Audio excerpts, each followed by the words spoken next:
हाय viewers, आज आपण बनवणार आहोत गवती चहा वापरून केलेला कोरा चहा।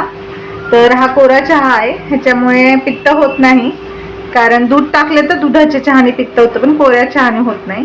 तर इथे मी 2 पेले बनवणार आहे। तर इथे मी 2 पेले पाणी घेते। त्याच्यामध्ये हा पहा, हा आहे गवती चहा। असा गवतासारखाच दिसतो हा।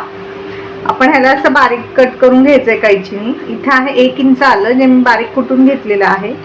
आता आपण हे चहाच्या पातेल्यात ऍड करूया आणि हा राहिलेला गवती चहा आपण कट करून घ्यायचा आहे। हा मी स्वच्छ धुवून घेतलेला आहे।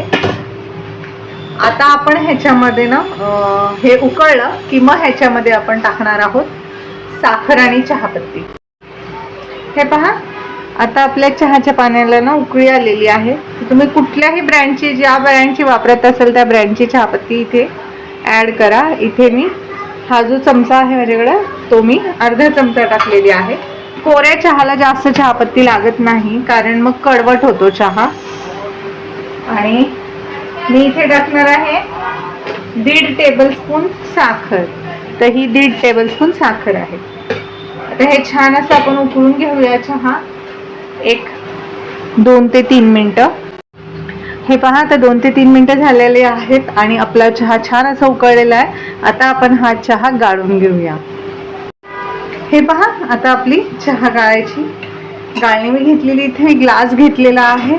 तुमच्याकडे कप, पेला जे काही असेल त्याचा तुम्ही वापर करू शकता।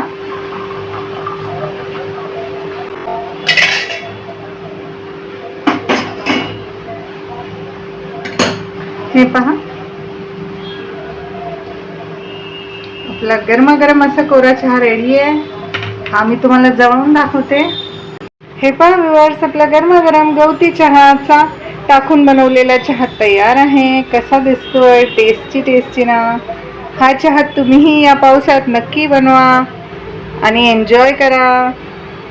चहाची रेसिपी कशी वाटली ते कमेंटमध्ये नक्की सांगा।